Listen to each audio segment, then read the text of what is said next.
ప్రియమైన నా ఆత్మబంధువులకు, విధాత టీవీ ప్రేక్షకులకు అందరూ ఆ కాళభైరవుని అనుగ్రహంతో సుఖ సంతోషాలతో ఉండాలని మనసా వాచా కోరుకుంటూ మీ విశ్వసాయి గురూజీ. ఈరోజు ఓ చిన్న కథ చెప్పేసుకుందాం. ఈ కథ మీ మనసును హత్తుకుంటుంది. మీలో ఏ ఒక్కరు మారినా చాలా ఆనందంగా ఉంటుంది. ఒక వ్యాపారికి 45 సంవత్సరాలు వస్తాయి. ఆ సమయంలో తన భార్య హఠాత్తుగా మరణిస్తుంది. భార్య మరణించిన తర్వాత మీకు తెలిసిందే కదా, ఎంత చిన్న వయసులో 45 ఏళ్ళంటే పెద్ద వయసు కాదు కదా. చాలామంది స్నేహితులు కానీ బంధువులు కానీ మరలా వివాహం చేసుకోమని ఒత్తిడి చేస్తారు. అయితే తన భార్యకి తీపి గుర్తుగా ఒక కుమారుడు ఉంటాడు. వాడిని విద్యాబుద్ధులు చేపించాలి, సవత తల్లి వచ్చినట్లయితే వాడిని అభివృద్ధి చేయలేననే భావనతో ఆ పిల్లవాడి కోసం మరలా వివాహం చేసుకోకుండా ఉంటాడు. ఆ పిల్లవాడిని చాలా ప్రేమగా పెంచుతాడు, చాలా గొప్పవాడిని చేస్తాడు. అంగరంగ వైభవంగా పెళ్లి చేసి ఆ పిల్లవాడికి వ్యాపారాలన్నీ అప్పచెప్పి తను ఆ వృద్ధాప్యాన్ని ఆనందంగా గడిపే ప్రయత్నం చేస్తాడు. అలా జరిగిపోతూ ఉంటుంది కాలం. ఒకరోజు ఆ పెద్దాయన భోజనానికి కూర్చుంటాడు. తన కోడలని, అమ్మ కాస్త భోజనంలో పెరుగుంటే వడ్డిస్తావా అని అడుగుతాడు. కోడలు అంటుంది, పెరుగు లేదు మామయ్య గారు అంటుంది. అప్పుడే ఈ వ్యాపారి కొడుకు ఇంట్లోకి వస్తాడు. ఆ సంభాషణ వింటాడు. విని తనేం మాట్లాడు. తండ్రి వెళ్ళిపోతాడు భోజనం పూర్తి చేసుకొని. తర్వాత ఈ కొడుకు కోడలు కూడా ఆ డైనింగ్ టేబుల్ దగ్గరకు వచ్చి భోజనం చేయటం ప్రారంభిస్తారు. అక్కడ డిష్లో చాలా పెరుగు ఉంటుంది. ఒక్కసారిగా వ్యాపారి కొడుకు షాక్ అవుతాడు. ఏమిటి, తన భార్య తన తండ్రికి పెరుగు పెట్టలేదు, ఇంత పెరుగుంది, నా తండ్రి నన్ను ఎంతో కష్టపడి పెంచాడు, ఎవరు చెప్పినా మరలా పెళ్లి చేసుకోలేదు, నాకు సవతి తల్లిని కూడా ఇవ్వలేదే, నన్ను ఎంతో గారాభంగా పెంచి ఇంత గొప్ప ఆస్తి ఇవన్నీ నాకు ఇచ్చాడు, ఆయన ఒంటరి జీవితాన్ని అనుభవిస్తున్నాడు, ఇలాంటి తండ్రికి నేను కనీసం నా భార్య పెరుగు పెట్టలేదని చెప్పేసి తన మనసులో చాలా మదన పడతా ఉంటాడు. మరుసటి రోజు ఏం చెయ్యాలని ఆలోచిస్తూ హఠాత్తుగా ఒక నిర్ణయానికి వస్తాడు. వెంటనే మరుసటి రోజు ఏం చేస్తాడంటే తన తండ్రిని తీసుకొని ఎక్కడికో వెళ్ళిపోతాడు. వెళ్ళి అక్కడ పెద్ద అందమైనటువంటి ఒక పెద్ద ఇల్లు తీసుకుంటాడు, మంచి ఇల్లు తీసుకుంటాడు. అక్కడ తండ్రిని ఆ ఇంటిలో పెడతాడు. మరలా తిరిగి వచ్చేస్తాడు. ఎక్కడికి వెళ్ళారండి మావయ్య గారిని అడుగుతుంది. ఏమో అని ముక్తసరిగా సమాధానం చెప్తాడు. తర్వాత ఈమెకి రోజు రోజుకి ఒక రకమైనటువంటి టెన్షన్ పెరిగిపోతూ ఉంటుంది. ఏమిటి మామయ్య గారు చెప్పా చేయకుండా వెళ్ళారు, అలాగే తన భర్తను కూడా అడగలేకపోతూ ఉంటుంది. అడిగినా సమాధానం సరిగ్గా ఉండటం లేదు, ఏం చేయాలో పాలుపోవటం లేదు. ఒకసారి తన భర్త వ్యాపారానికి వెళ్ళిన తర్వాత గుమస్తా ఇంటికి వస్తాడు. వచ్చినప్పుడు తను ఆతృతను పట్టుకోలేక గుమస్తాను అడుగుతుంది, ఏమయ్యా పెద్దయ్య గారు ఎక్కడికి వెళ్ళారు, కనిపించడం లేదని. అప్పుడు ఆ గుమస్తా చెప్తాడు, అమ్మా నాకు ఒక విషయం తెలిసింది, పెద్దయ్య గారు మళ్ళీ పెళ్లి చేసుకోబోతున్నారట, అలాగే వ్యాపారాలన్నీ ఆయన హ్యాండ్ ఓవర్ చేసుకుంటారట, హ్యాండ్ ఓవర్ చేసుకొని ఈ ఇంట్లోనే ఉంటారట అని చెప్తాడు. అనగానే ఈ కోడలకు ఒకసారి భూమి గుండ్రంగా తిరిగిపోతుందండి. ఏమిటి, నాకు అత్త వస్తుందా, నా పరిస్థితి ఏమిటి, మళ్ళీ అత్త పెత్తనమా, ఇలా ఇలా ఇలా ఆలోచిస్తూ ఉంటుంది. ఏం చేయాలో అర్థం కాదు. అప్పుడు గుమస్తాను అడుగుతుంది, అయ్యా మా మామయ్య గారు ఎక్కడున్నారో చెప్తారా అని. ఆ గుమస్తా అడ్రస్ చెప్తాడు. వెంటనే పరిగెత్తుకుంటూ తన మామయ్య దగ్గరికి వెళ్ళి కాళ్ళ మీద పడి క్షమాపణ అడుగుతుంది. మామయ్య గారు మీ పట్ల నేను ఏదైనా తప్పు చేసుంటే క్షమించండి, మీరు వెంటనే ఇంటికి రండి అంటుంది. ఆ మామయ్య గారికి అంటే ఆ పెద్ద ఆయనకి ఏం అర్థం కాదు. ఏమిటి నా కోడలు ఇలా క్షమాపణ చెప్తుంది, నాకు అర్థం కావట్లేదు అనుకుంటాడు. ఇంతలో కొడుకు వస్తాడు.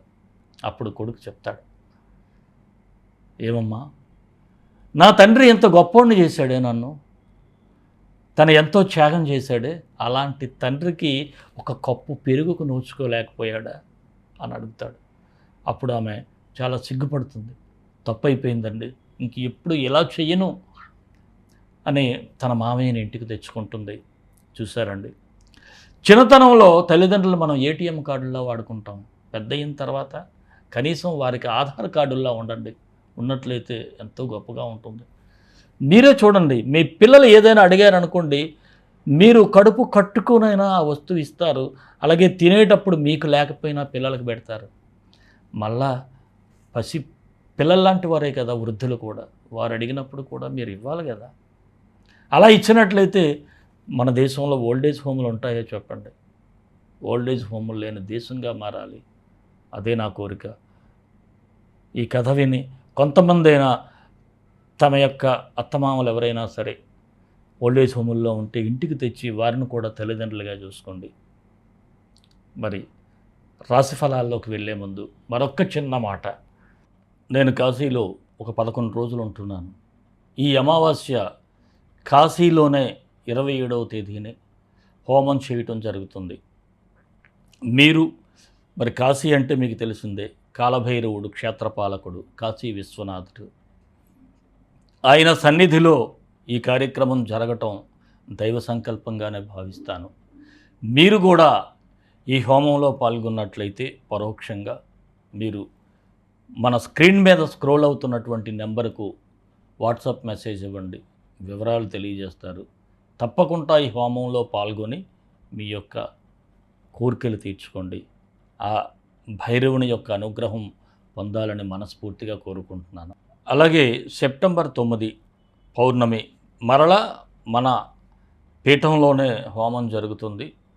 9వ తేదీన కూడా ఈ విషయాన్ని కూడా మన భైరవ భక్తులందరూ గమనించాలని కోరుతున్నాను. మన వీడియోలు మీకు నచ్చుతాయని అనుకుంటాను. మీరు నేను ఒకటే చెప్తున్నాను. నాకు మీరిచ్చే గురుదక్షిణ ఏమిటంటే ఒక లైక్ చేయటం, ఒక షేర్ చేయటం, అలాగే సబ్స్క్రైబ్ చేసి మన ఛానల్ను పక్కనే ఉన్న గంట సింబల్ని నొక్కినట్లయితే నాకు చాలా ఆనందంగా ఉంటుంది. ఇలా లైకులు చేసిన ప్రతి ఒక్కరికి కూడా ఆ కాలభైరవుడు రాజమాతాంగి అనుగ్రహం లభించాలని వారి ఆశీస్సులు ఉండాలని మనసా వాచా కోరుకుంటూ రాశి ఫలాల్లోకి వెళ్ళిపోదాం. మేషరాశి సెప్టెంబర్ 1 నుంచి 15 వరకు ఈ రాశి వారికి సూచనలు, సలహాలు. పొగడ్తలు ఖర్చు లేనివి, కానీ చాలామంది వాటికి ఎక్కువ మూల్యాన్ని చెల్లిస్తారు. ఒక విషయం ఆలోచించాలి. పొగడ్తలు అనేవి ఏంటంటే చాలా తీపి పదార్థాల్లా తీయగా ఉంటాయి. కానీ వాటి వలన పడే ఇబ్బందులు మాత్రం చాలా ఎక్కువగా ఉంటాయి. మొదటిలో బాగున్నా తర్వాత చాలా ఇబ్బందులు పడాల్సి వస్తుంది. పొగడ్తలకు మాత్రం ఎటువంటి పరిస్థితుల్లో కూడా లొంగిపోవద్దు. ఇక ఈ పోటీ ప్రపంచంలో విజయాలు సాధించడానికి శ్రమ పడటానికి సిద్ధంగా ఉండాలి. నిర్ణయాలు తీసుకునే సమయంలో మాత్రం సమయస్ఫూర్తితో వ్యవహరిస్తారు. అది మాత్రం మీకు చాలా ఉపయోగపడుతుంది. ఏదైతే మీరు ఆ లౌక్యం అనండి, లేకపోతే ఆ టైమ్ సెన్స్ అనండి, అది మాత్రం మీకు చాలా యుటిలైజ్ అవుతుంది. అలాగే ఆత్మీయులు, మిత్రుల సహకారం కూడా లభిస్తుంది. చాలా విషయాల్లో మాత్రం మీకు పాజిటివ్‌గానే ఉంటుంది.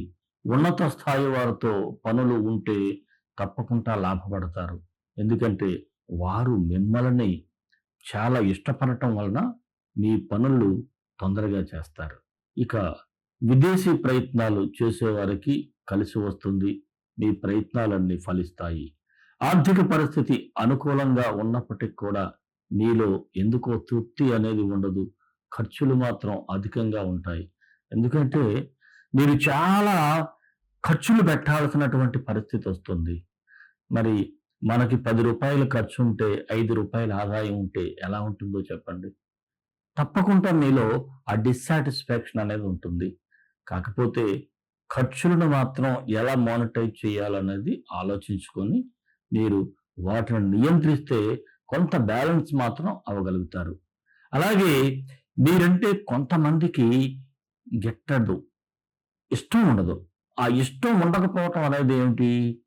నేరుగా వారు ప్రకటించరు.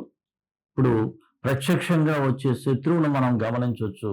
కానీ భుజం మీదే చెయ్యి వేసి ఒక మిత్రుడిలా ఉండి శత్రువుగా వ్యవహరిస్తే మాత్రం చాలా ఇబ్బందిగా ఉంటుంది. అలాంటి వారు మీకు ఉంటారు. వారితో మాత్రం చాలా జాగ్రత్తగా ఉండాలి. అలాగే మీరు చాలా శాంతయుతంగా ఉండి వ్యవహారాలన్నీ కూడా చక్కబెట్టుకొని ఆ సమస్యల నుంచి బయటపడాలి. తప్పకుండా పడతారు గూడా. మీకు చెప్పాను గదా! ఇందాకే సమయస్ఫూర్తి చాలా ఎక్కువని. ఇక కోర్టు వ్యవహారాలంటే వాటిని వాయిదా వేయండి. ఇప్పుడు తీర్పులు వచ్చే పరిస్థితి ఉంటే సాధ్యమైనంత వరకు మీ అడ్వకేట్తో చెప్పి వాయిదా వేయటానికి ప్రయత్నం చేయండి. నిరుద్యోగులకు మాత్రం ఉద్యోగ ప్రయత్నాలు కలిసి వస్తాయి. రాజకీయ నాయకులకైతే ప్రజలలో చాలా గౌరవభావం పెరుగుతుంది. మీ పట్ల ఆసక్తి, ప్రేమ కూడా ప్రజలకు కలుగుతుంది. ఉద్యోగస్తులకు అధికారులతో సఖ్యతగా ఉంటారు. పదోన్నతికి కూడా అవకాశాలు కనిపిస్తా ఉన్నాయి. వృత్తి వ్యాపారస్తులకు చూసినట్లయితే అనుభవజ్ఞులైనటువంటి వారి సలహాలతో మీరు వ్యాపారాన్ని ఇంకా అభివృద్ధి పరుస్తారు. అలాగే మీ ఆలోచనలన్నీ కూడా ఫలిస్తాయి. భాగస్వామి వ్యాపారస్తులకు బాగానే ఉంది. షేర్ మార్కెట్ కొద్దిగా కలిసి వచ్చే అవకాశం ఉంది. రియల్ ఎస్టేట్ వ్యాపారులైతే చాలా కష్టపడాలి. కష్టపడితేనే మీకు ప్రతిఫలం దక్కుతుంది. పౌల్ట్రీ, రొయ్యలు, చేపలు ఇలాంటి వ్యాపారస్తులందరికీ కూడా కొంత మేరకు అనుకూలంగానే ఉంటుంది. మరి ఫుట్పాత్ వ్యాపారస్తులకు చూస్తే బాగుంది. మీరు శ్రమ పడతారు. ఆ శ్రమకు తగ్గ ఫలితాన్ని కూడా పొందుతారు. ఈ రాశి మహిళల గురించి చూద్దాం. మీ ఆలోచనలు అమలు చేయటానికి వెనకాడరు. పరిస్థితులను ఎదిరించైనా మీ నిర్ణయాలు మీవే అన్నట్టుగా ఉంటారు. చూసారా? ఒక్కసారి ఏదైతే మీరు ఆలోచిస్తారో ఆ ఆలోచనకు తగ్గట్టుగానే నిర్ణయాలు ఉంటాయి. అవసరమైతే పరిస్థితులకు ఎదురైనా ఎవరిని ఎదుర్కొనైనా సరే మీ నిర్ణయాలను మాత్రం అమలు చేస్తారు. అలాగే మీ జీవిత భాగస్వామిలో మీకు నచ్చని గుణాలు ఏమైనా ఉంటే ఉండొచ్చు. అతనిలో లోపాలు ఉన్నా సూటిపోటి మాటలంటే మాత్రం ప్రయోజనం ఉండదు. కాస్త శాంతంగా వ్యవహరిస్తే దారిలోకి వచ్చే పరిస్థితులు అయితే ఉంటాయి. ఈ విషయాన్ని గమనించండి. ఎందుకంటే మీ ఆయన లోపాలను సూటిపోటి మాటలతో మీరు ఎత్తి చూపించారంటే వ్యవహారం మరింత ముదిరిపోతుంది. కాబట్టి కాస్త శాంతంగా వ్యవహరించి ప్రేమగా ప్రవర్తించినట్లయితే తప్పకుండా ఆయన మీకు లొంగిపోయే అవకాశాలు ఉన్నాయి. అలాగే ఇక ఇతర విషయాల్లో మహిళలకు అన్ని విధాలుగా బాగానే ఉంటుంది. టెన్షన్ అనేది అనవసరమైన టెన్షనే, అంతే తప్ప ఇంకా అందులో ఏమీ లేదు. పనులన్నీ సక్రమంగానే అవుతాయి. విద్యార్థుల పరిస్థితి చూస్తే బాగుంది. పోటీ పరీక్షలకు వెళ్తే మాత్రం తప్పకుండా విజయ అవకాశాలు ఎక్కువగా ఉన్నాయి. ఆరోగ్య విషయంలో చూస్తే చిన్నపాటి జ్వరం అంటే వైరల్ ఫీవర్స్ కానీ నీరసం కానీ రావచ్చు. కాస్త కాచిన నీళ్లు వాడటం మంచిది. గోరువెచ్చని నీళ్లు తాగటానికే ప్రయత్నం చేయండి. వేళకు భోజనం చేస్తే ఇంకా మంచిది. ప్రేమికులకు చూస్తే అంతా బాగానే ఉంది. మీ ప్రేమ ప్రయాణం ఒడ్డుకు చేరుతుంది. పిల్లి అనే మూడు ముళ్ళతో మీ అనుబంధం ముందుకు వెళ్తుంది. మరి మేషరాశి వారికి మరిన్ని మంచి ఫలితాల కోసం విశ్వగురు సక్సెస్ మంత్రాలు పఠించండి, విజయాలు సాధించండి. ఈ రాశి వారు ఏ గ్రహాలకు మంత్రాలు పఠించాలి? ఎందుకంటే మీకు సూర్యగ్రహం, కుజగ్రహం అనుకూలంగా లేదు. అందువలన కొన్ని ఫలితాలు ఇబ్బందిగా ఉంటాయి. వాటిని అనుకూలంగా మార్చుకోవటానికి నేను ఇచ్చేటువంటి ఈ 2 మంత్రాలను కూడా ఒక్కొక్కటి 18 సార్లు పఠించండి. అలాగే మన డిస్క్రిప్షన్ లో కూడా ఈ మంత్రాలు ఉంటాయి. ఓం హ్రీం సూర్యాయ నమః, ఓం హుం శ్రీమంగళాయ నమః.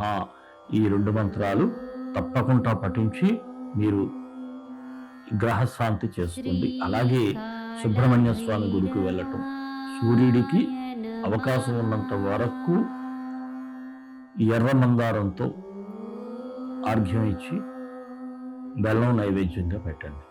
మరి మన ఇష్టదైవం కాలభైరవుడు. కాళాయ విద్మహే కాళాతీతాయ ధీమహి తన్నో కాళభైరవ ప్రచోదయాత్. స్వామి అనుగ్రహంతో అందరూ బాగుండాలి.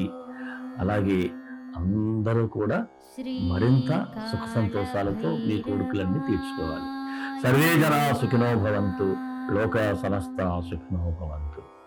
దేశం కోసం, ధర్మం కోసం, భారతీయ విలువల కోసం పాటుపడదాం.